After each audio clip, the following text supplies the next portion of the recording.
Hello,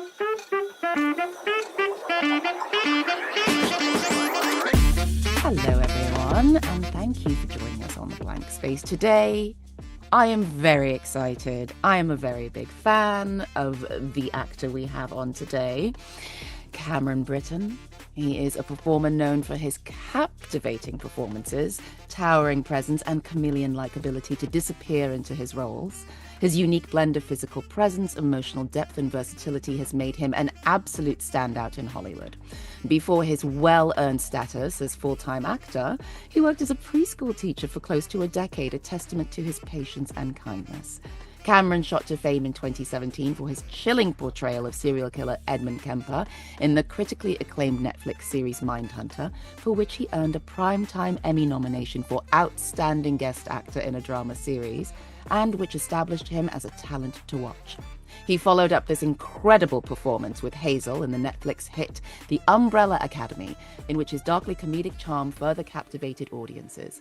Other film and TV credits include eye-catching roles in The Girl in the Spider's Web, A Man Called Otto, Mickey 17, Manhunt, Deadly Games, in which he plays Richard Jewell, that poor guy, The Woman in the House Across the Street from the Girl in the Window, and he is set to appear in the upcoming Spider Noir series. Welcome, Cameron Britton, and we're so excited that you made time for this. Thank you so much. Oh my God, hello. I want that recording for, I mean, that was incredible. My God, I got to meet this Cameron guy someday. I was really something. I You think of myself are as the an guy who does. absolute gem in this industry. I am an enormous fan of your talent. You have given performances that have given me chills. You've done performances that I have had long conversations with many other actors about. You have a look on your face like you have no idea that you're this amazing. No, I mean, I don't, I just, I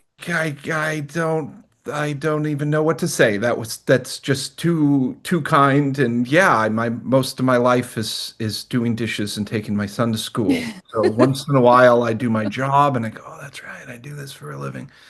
The definition of insanity, they say, is doing Mm, the same thing over and over again and expecting different results, which mm. is what a lot of us do before we get to a point where we can actually pay our bills as actors. We keep going to these auditions and we keep on thinking there's going to be a different result. And for some of us, after a while, there is.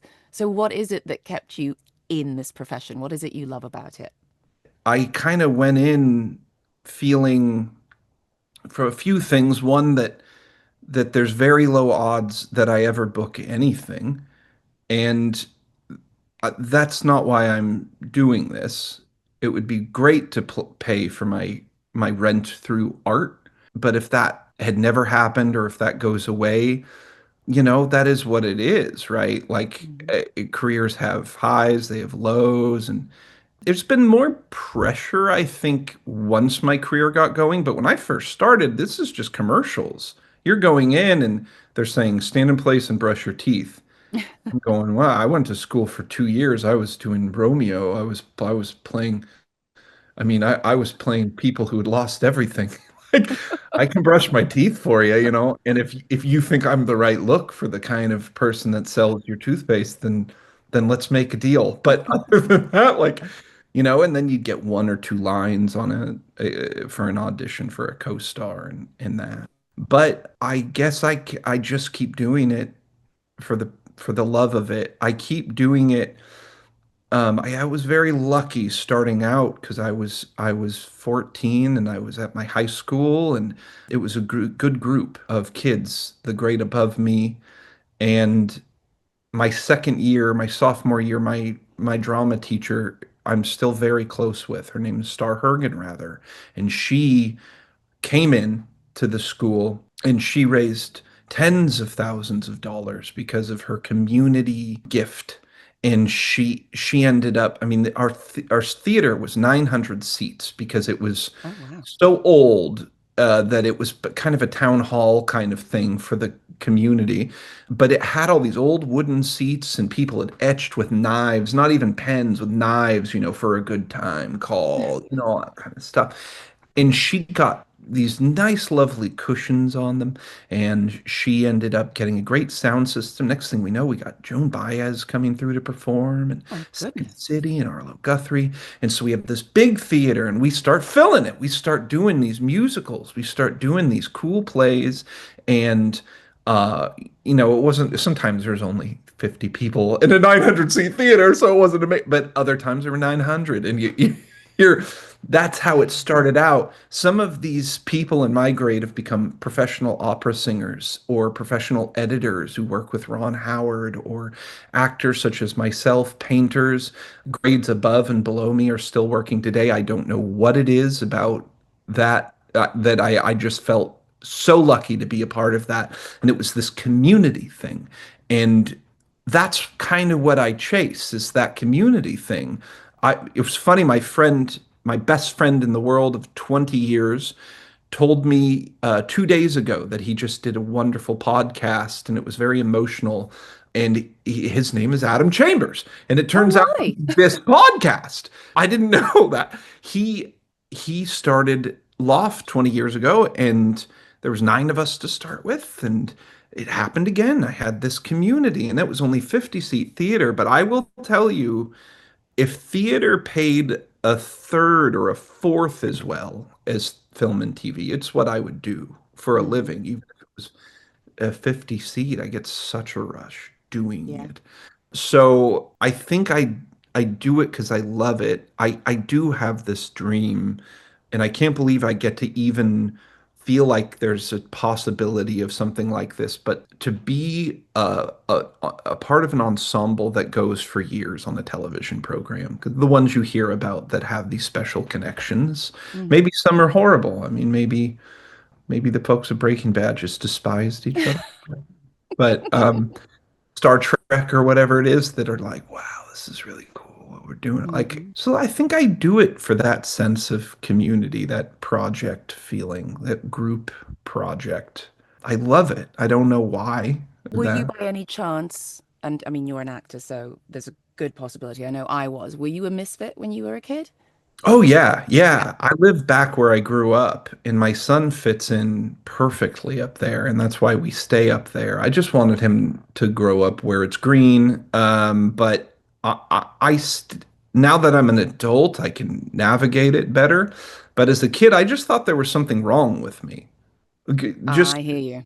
farmers, and they're great, but we just didn't. We're speaking English, but we're not speaking the same language. So Hmm. Yeah, yeah. I think that that might be what it is because what you're saying very much resonates with me. Finding that chosen family that you get to work with every single day.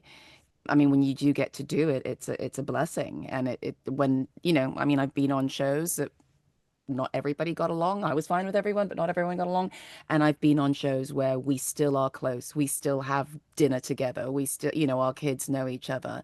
Yeah, there's nothing like it. There's nothing like a bunch of misfits coming together to make something unique that they love and to be able to do this. And you make it so apparent with what you do that you love it so much. There's no way that a performance can be that good if you don't love it so Yeah. much.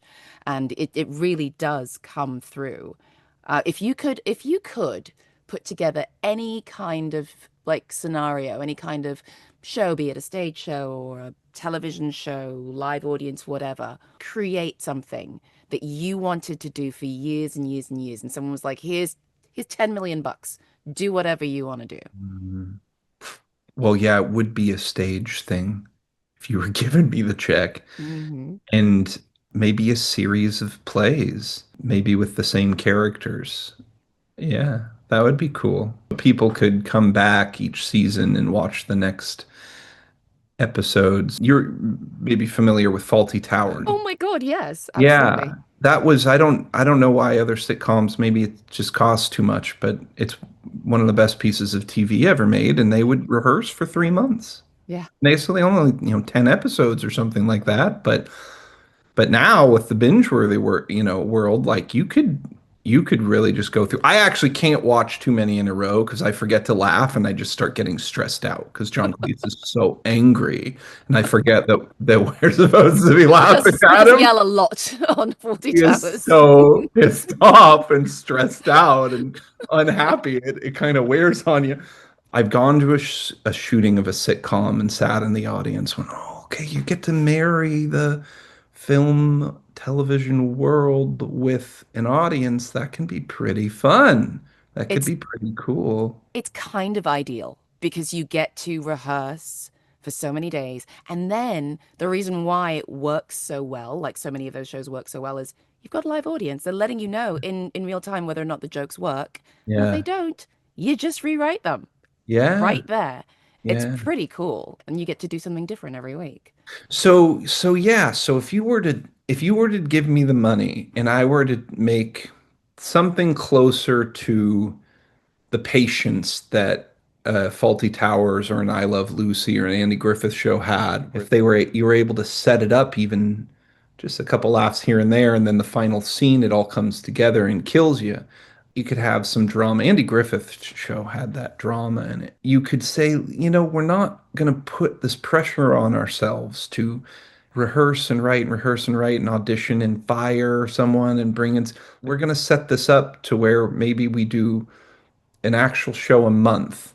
And so you have Hmm. 10 episodes or something like that, and really rehearse it and feel it out and feel good about it. And then extend the episode a little longer. Okay. So now it's more, 43 minutes or something with commercial breaks or whatever. And you had a live audience and you don't play with it. You let them, I loved Monty Python. You'd hear a cough now and Yeah. again. Same with Faulty Towers. So that seems interesting to me. I mean, they do it very differently in England. We on the Hmm. show I was just on, we had Nicholas Lyndhurst, which if you grew up in England at all, he's like a god. And he did many sitcoms in England, and he's like, we don't do it this way. It's what you were saying. He's like, we rehearse, and then we do it.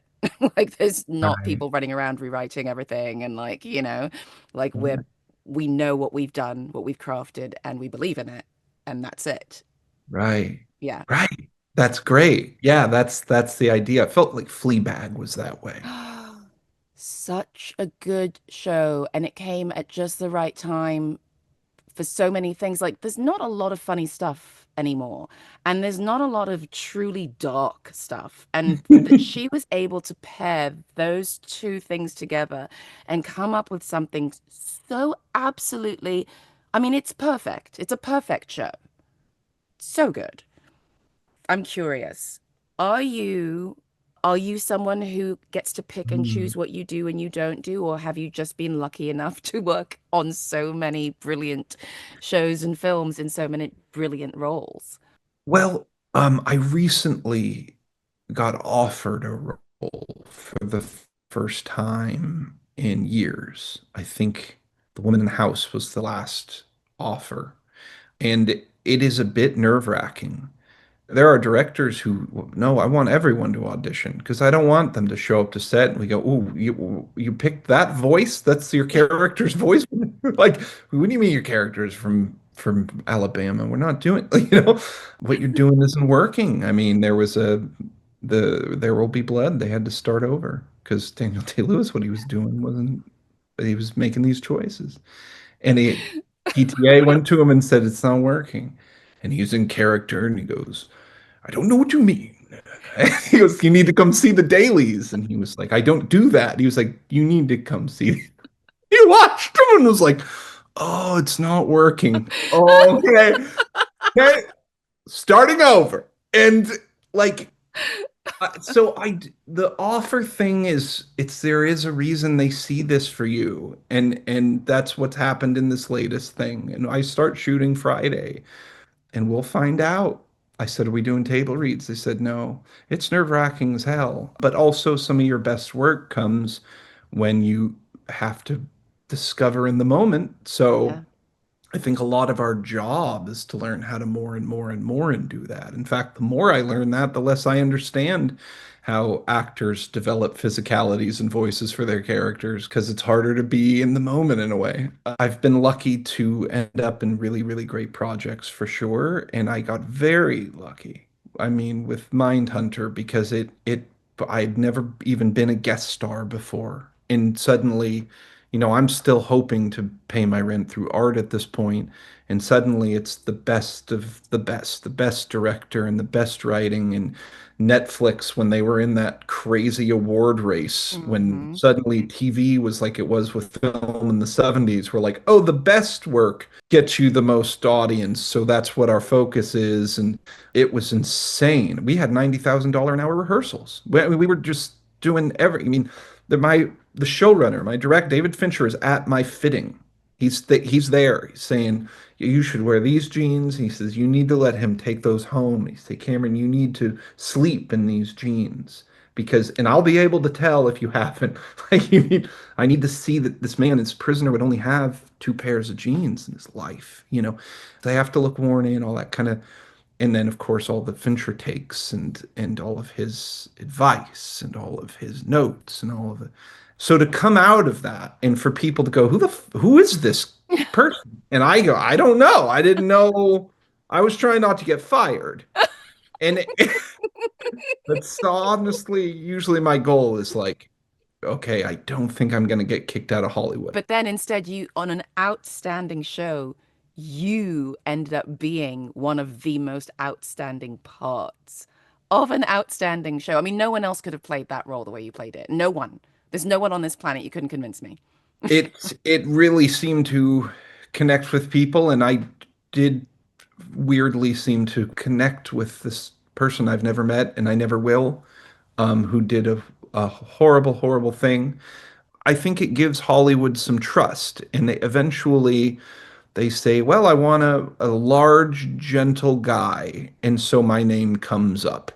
It's never been a typecast thing. The gentle thing is I can't change.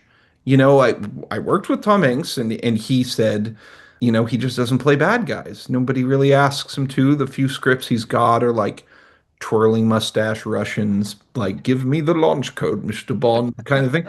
And he wasn't interested, but I think we have certain things we can't help but sort of exude. Like I do say no to stuff that I know I'm not right for because maybe an aspect of me is like I'm a bit schlubby, right? But I don't line up right. So there's that, and then there's just instincts. Sometimes I just don't hear it and I don't connect with this scene, this character, this moment. And I had done Manhunt and it paid well enough to really say no for a long time, that felt really good because feeling forced to do this job in a way that you're not connecting with a character is a tricky thing. I'm jealous in a lot of ways of actors who don't have that filter in them. They don't go, oh, but I don't know if I could. They just jump in. And maybe there are some roles I would learn more about myself and about my abilities if I had said yes to. So it's a double-edged sword, looking back, once the strike hit and COVID and everything, and I stopped. I mean, there was a good over 18 months I didn't have a job, and I started thinking, man, should I have been saying yes more often? But if it goes too many months without work that connects me, I will start questioning whether or not it's worth pursuing other careers. And then some role will come and Right? it'll be an audition that I just wow, like It oh, I clicks. love this job. Or usually when I get onto set is when it happens, and I'm there with the artists, and we're creating, and I go, oh, that's right, this is who I am, this is what I do. It's a really interesting position to be in, though, to have some choice, some agency in what you're doing next. But I'd say, yeah, for the most part, yeah, Yeah. I mean, yeah, I have to say it's admirable. We have all seen performances and we know that that actor should have said no. We've seen it.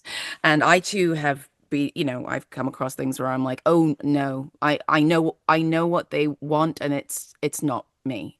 yeah, I don't do that. I do weird, silly, quirky, like, unexpected type things. And I sometimes I'll say, I think I could pull that off, right. but it's not for me. So I'm going to let it go to somebody else. But it's a Right. hard thing to do, especially when you want to pay your bills, you know? So Right. it's, yeah. Right. Yeah, that's the hard part. And sometimes, that's part of the humility, the gratitude of this, of like, well, some of it I have to not like. I can't. That's what jobs are. The Coen brothers talk about that. People assume we just love everything about directing. There's parts of it we hate and we always have, but we balance that out with the parts we love and choose to keep doing this. And I do, there's gonna come some role, some project, some point that I'm gonna go, God, this sucks. You know, it's- Been there. Um, um, have you ever wanted to direct? You seem like an actor who loves directors. yes, I love them. Boy, I wouldn't know where to begin, and I don't like being in charge, but I do have a lot of opinions I'd love to produce. Mm-hmm. Then you get to just throw your dang opinions every direction. Then And nobody- walk away like a grenade. Yeah, you know what I think. Take it or leave it, and then just take credit for whatever. Yeah, direct. Yeah, that would really be something. I guess if I started small and found that I have a love for it. I just always felt like when I watch documentaries on great directors, like they were like seven. And there Yeah. was something about film, and I wouldn't, that wasn't me. When I was 15, I just wanted to watch Face Off again. Yeah. Or maybe switch up and watch uh Con Air or Armageddon or The Rock. It was really like a Nick Cage. I have seen all of those films multiple times. Yeah. I Yeah. wasn't, but then did you have friends though that were like, all I'm watching is like David Lynch, and then so I did, but that wasn't what I was. It wasn't until after Mindhunter that I started watching great cinema and seeing the difference and truly appreciating the difference of the auteurs. And I've been lucky enough now to work with Fincher and Bong Joon-ho. Mickey 17 came out recently, and it was unforgettable in both ways. And they were completely different in their own ways, but just the same unbelievable presence on set. The ideas, the attention to detail, the vision that they had. It's who you want to work for, I think. Yeah. I saw Jamie Foxx talking about that with Tarantino, who like lit into him day one of Django Unchained. Talk about like, you're not doing this the way you need to be doing this. You're doing this wrong. And he was like, fucking, and you find the interview. Jamie Foxx does a Tarantino impression in it, and it's incredible because he's like maybe the most talented person alive, like all I the know he Jamie can do Foxx things everything. to do. But he's just like, but that's who you want. That's who you want. Get, someone who just knows what they want and is your boss and scares you a bit. All that. Bung- Yeah, I mean it's fantastic. It's that moment. You know that moment, you've prepared it, you've come to work, you know you're seeing it this one way, and the director comes over to you and it's a director who knows how to talk to you, and explains it in a way that makes it click and you get those chills and you're like, I would never have thought about that. And that is brilliant. It's so much fun. Absolutely. Yeah, that's it. That's the collaborative thing, right? That's when it just doesn't feel, because you do kind of don't love working in Los Angeles, because I feel like that seems to be more often than not the place where the vibe is, it's just another project. And everybody on set just has this like, all right, let's set it up and shoot it. That's not my favorite thing. Hmm. Like I want it to feel like we all really, really care. Pacino talked about that. He will do a worse job if he's just with people who don't care. He needs to be surrounded with Yeah. Scorsese's. Otherwise, he'll just kind of like, guess we're doing a job, we're acting. Yeah. Like, Oh, we're just trying to get home. Cool. all right, cool. Yeah, Yeah, I mean, there's a definite, and you can feel it, you can feel it even as like just a guest star, or like even a co-star. There are things that I've gone on where I've had like two lines and I feel like, oh, people actually love. what they're doing, and they appreciate that I'm here even though I only have two lines and I can take my time. And then you have those jobs where you're like, oh, they just want me to like say my shit and go home. Okay, cool. Yeah, yeah, you can tell the second you walk on. Isn't Yeah, that funny? yeah. It really is. And like on the Mickey 17 thing, we get to those giant warehouses of Warner Brothers, there's like the Harry Potter tour and everything there. You get actually lost in these giant warehouses, rows and rows of them. What they had Barbie in there at the same time. They had the Flash and they had the latest Fast and the Furious and the latest Aquaman all at once, all at the same Wow. time. And we showed up when all those were gone, so it was a little empty. But we get to one of the big warehouses and it's like room after room after room. All these scenes have been set up, set designs, and this incredible job on this ship. And we're in an easy up, which is just like a big tent in the warehouse. They put the actors in there and they put a fan in there and a couple vanity tables and things. And it's just a circle of Tony Collette and Mark Ruffalo and myself and Patsy Ferran and Dan Harriman. We are with folks who have one line or are extras who find out they get a line during the course. And we're all just in this circle talking about the gross, funny, nasty shit actors talk about that they never want released in the world. And we're talking about deep stuff. One of the guys with like one line looked up one day. He looks up and he says, "Excuse me, but what is a memory you have that changed your life?" And like Tony Collette starts answering and like everybody, and we're just all having this incredible time. And I kept looking at Colette and Ruffalo and going, "You're just in a tent with other actors being an actor goober." And like, that's so meaningful. And but I'll never forget shooting that movie for that. And that's really special. And I think Yeah. that what I haven't met any of the jerk actors. I'll hear this one's a jerk, and then someone else will say they're wonderful. So I kind of throw that out. But if you consistently hear one's a jerk, there's like one person I've heard that about. This thing attracts humility and gratitude Hmm. and doing it because you love it. It just doesn't, there's not many ways you can get this right, and there's so many you can get it wrong and Yeah. end up not working. Yeah, I mean, one of the ways is you were saying, like, even just knowing your wheelhouse. Like, it doesn't mean you're not going to like try new things, but knowing your wheelhouse, that's a big strength as an actor, not Yeah. believing you could do just anything and everything.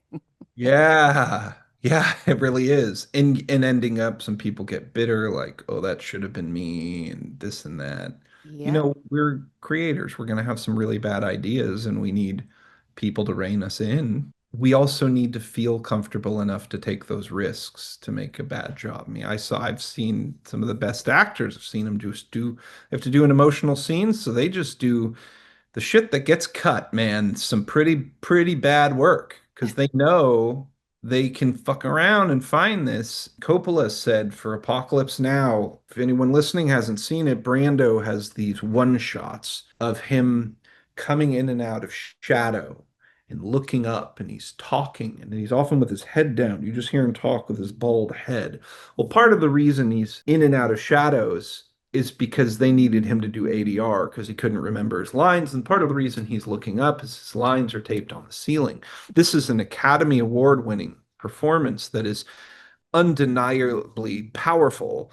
But Coppola said if you take the 2 seconds before or after that one shot monologue, you're seeing the worst acting you've ever seen in your life. And so you can look at that, you can judge Brando, but he had been working so hard in his regular life and in his acting to completely be unfiltered and free and not judging. And in the moment, I think of the 10-hour Beatles documentary Peter Jackson did. Even if you don't like the Beatles, turn that thing on because you will see four men who have no filter. They know there's money involved, they know there's pressure involved. They'll suddenly do a take where they sing with their tongue in their teeth or make a silly voice. They are just so loose and they're so free. And that's sort of why I think we're drawn to rock stars in actors and things is because they do seem to have this expressive, unfiltered freedom. But they're not necessarily born with it. And Hmm. they kind of have to choose it and they have to learn it and they have to find it. That's why it's one of the professions where people seem to get better at it as time goes on because they're getting more and more comfortable just being free and just being honest. It's something I've always said that I think talent is the skill of getting out of your own way. That's really what we're learning. Like part of the gratitude thing, we were born with this gift. We were born actors. We don't become actors. And the more you can not freak out about that concept or hate yourself or confuse yourself with that concept, the more you can go, oh, well, I just need to get out of the way of the damn thing. And that's what I'm Yeah. practicing doing.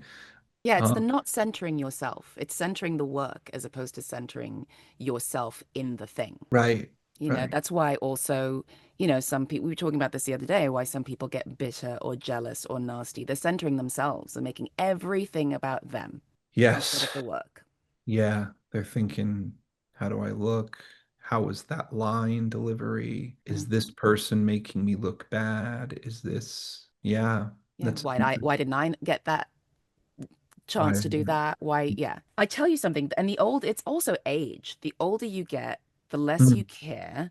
mm. And for women, once you give birth, you're kind of like, try and talk to me about anything. I'm a cancer survivor. Once that happened, I was like, listen, I'm just going to enjoy myself. Okay. I'm going to have fun and I'm going to take the time that I need for myself. And it's like, that's when you don't center yourself and you think about, wow, I'm so lucky to be able to do this because it's the thing that's special. It's not me. It's this thing that's special. And I am lucky enough to get to do it.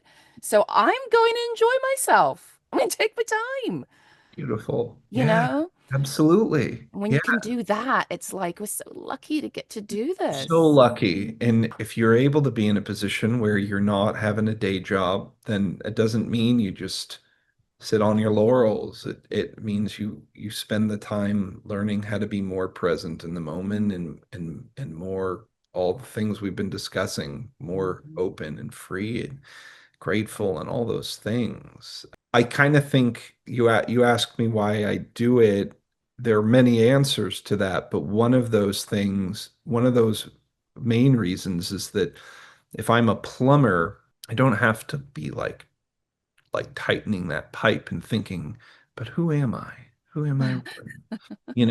My job doesn't give me the luxury of just staying external. I have to go internal. I have to look at this. And there are times that I do less prep on a show and I start kind of freaking out. The one coming up, I keep going, Cameron, shouldn't you be working? And I go, well, this is a different kind of work that I'm doing right now. Yeah. And this project doesn't want me to rehearse and rehearse this. It's a weird thing, and that's scary, but It's scary when but because you started in theater. Listen, every true, show before I true, did television, I still have like a trapper keeper basically of all this research and pictures and songs that go with the scene and blah, blah, blah and whatever. And now there are days I don't even look at my lines till I get to set true, because you realize that this is a different animal right, and I have to be present and sometimes it helps to like, yeah, know what you're doing, but not to the extent where you're not giving yourself movement, like the ability to like true, move within it. So I true. get it. So I'll speak on that as an example. I can't say a word of what happens in Spider Noir outside of that I am in it and Brendan Gleeson is in it. But Brendan Gleeson walks into these scenes, and I've only seen two actors do it to this extent. And I've been very lucky. I've worked with multiple actors who were producers on the project. Adie Bryant and Shrill, this is her project. So we're in the middle of a scene, or Kristen Bell and Woman in the House Across the Street from Girl in the Window. They could just be in the middle of the scene and be like, hey, we're just gonna change the blocking here, there. Like it was so cool. Like, great, we get to change the dialogue, whatever we want. But Hanks and Gleason could walk into scenes, and they just had a way of not stepping on a toe. But next thing you know, the whole thing is blocked and staged and all the beats are there. And they'd do a free rehearsal and then they'd stop and say, I'm going to stand over here. And immediately the director And they're not saying this is what's happening. They just have a way of just saying, I think it's best if I come from way over there. So now the director and cinematographer got to like move over and think about, okay, I guess we're shooting it over there for a while. The people are moving chairs out of the way to make, we got to dress that section we didn't know we were going to use. But by the time they're done with this little bitty scene, it's gorgeous. And you realize, God, that's why they are so great in every scene, is because they're not directing it, they're not writing it, but they are contributing to those elements, and everybody's contributing to everything in this way. And that was something I had to start learning because I was in my theater world. That's me. I exactly what you said. I come from theater, and I will walk in and just start doing that. But in Hmm. film and TV, I have this habit of walking in and just like I don't even want to have choices until you tell me to. And that just can't be the thing. You got to go in and you got to start playing and goofing around and saying, "Well, maybe if you have this prop, we could do something, throwing in these ideas. That's the best way to get it, especially I think with television because the director is not in charge as much as the writers. So they Hmm. could use an extra pair of eyes on this thing. And yeah, it's really something to see the folks who've done it for a long time and know how to just make It's choices magic. in the moment. Real, Yeah. because you don't know till you get there and you the see the set. You don't really know how to do this, or you see what the other actors are going to do. What a weird thing. It's really I something. know. You It's ever insane. you ever watch two actors who have to play husband and wife, and you just sit back and go like, I know I do this for a living, but I just don't know how they're pulling off that they've been together for 30 years and they just met and they barely know each other. Well, it's magic. I mean, what It's else? You know? absolute magic. Yeah. And you can see when it doesn't work too. And when I see that it doesn't work, I'm like, ooh, one of you is not being generous. Ever watch a movie with the sound off Yes. and just see who's just genuine? Hmm. It's really Hmm. interesting. It is. It's Yeah, fascinating. it's really It's something. fascinating because there's nothing to distract you. You're just watching. It's No, like, you just get to see and go, oh, well, they're not really right. That's not right. has being a father changed the way that you do what you do? Yeah, this is no longer the most important thing in my life. And in some ways, that makes me better at this. Hmm. Maybe it takes some of the drive out, though. I'm not sure. I guess we'd always debate that. Not necessarily the drive, but maybe we tend to think it's so precious when it's like that one thing that we have to take care of. And then when you actually have to keep like small human being alive, it's Yeah. like, no, that's precious. Like, Yeah, and it takes up a whole different part of your brain. I'm kind of bad at acting when I'm home. I'm really these self tapes I do where I take him to school and I do some dishes and then pop and do a self tape all by myself. Maybe I have someone zoom in so they're not even in the room. These are not as good. And then when I get to the city I'm going to work in, it's like my brain like makes room to understand my job again. yeah. I don't know, it's a weird thing, but I also like that. I have a different me. It makes me better at this. I don't know. I'm not sure. I mean, Christian Bale's like the best one, and he doesn't have kids or a wife, maybe if you just make this your thing. Yeah, but he's a whole different animal. Like he's been open emotionally since he did well, like what was that one he did when he was like 9? Like the Land of the Empire of Rising the Sun, Sun. Empire of the Sun, yeah. Yeah. So like he's a whole different, meanwhile back at that age I was like trying my best not to emote at all in order to not Yeah. upset anybody else. And I think that Yeah. that's another thing that like kids teach you to kind of like emote more and be more vulnerable, you Mm, know? And yeah. Yeah, they right? do. Like they open you up a little bit more. It's It's true. It's yeah. true. They can really give you that. And they increase your empathy. And that really is our job. Like I'll say something that I think my opinion is that uh, gay people should play straight people, and that straight people should play gay people, because and people who are one gender should play the other, because our greatest gift is empathy.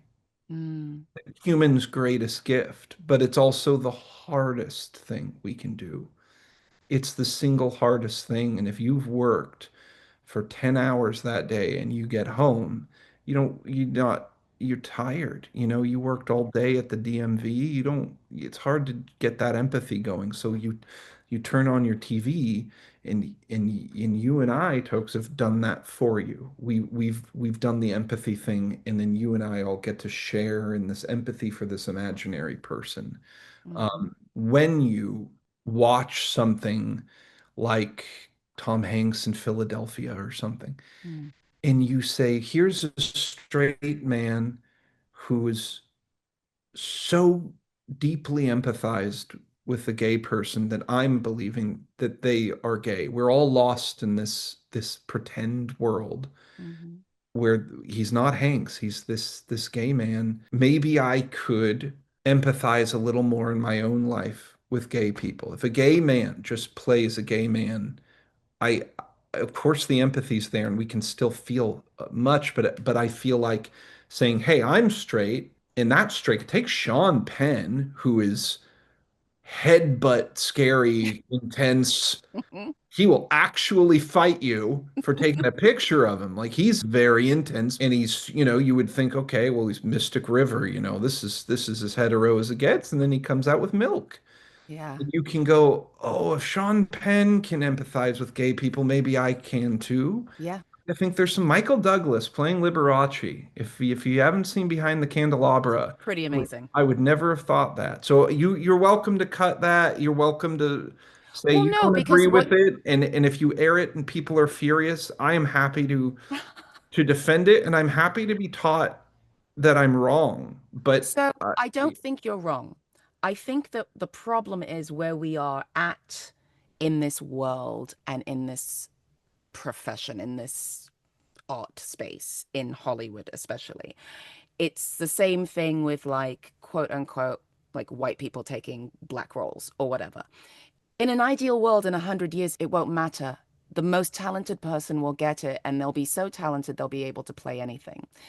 The point nowadays is just that there aren't that many gay roles that are there aren't that many, black roles. And yes, there are quite a lot, but not as many as like white roles or straight roles.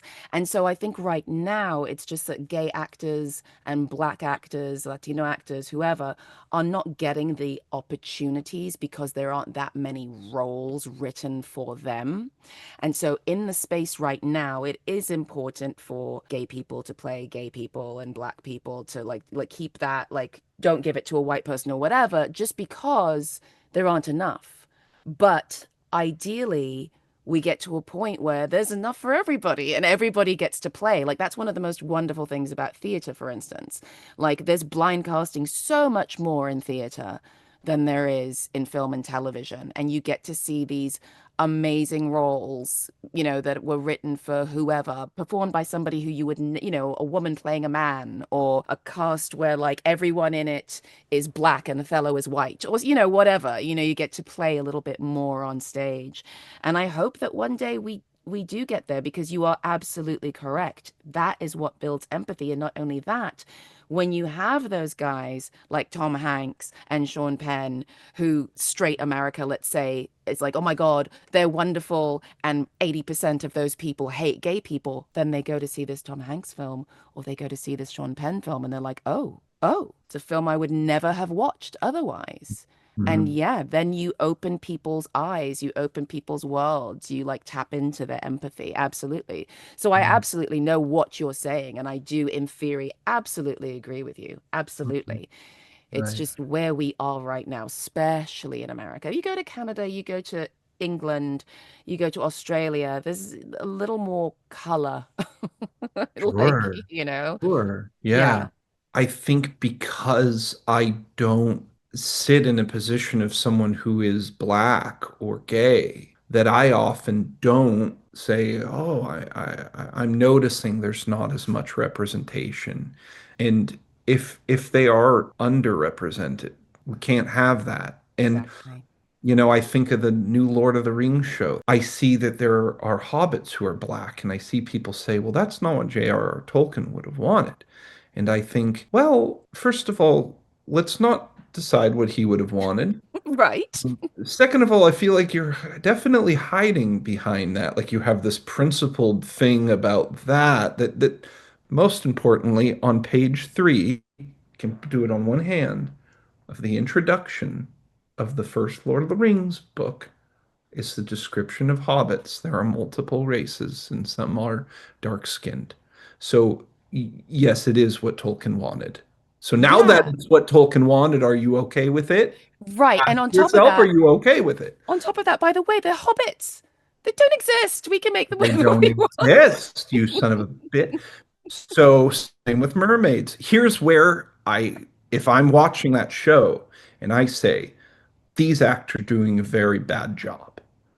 And I ask myself, well, were they cast because, well, we need black people in here?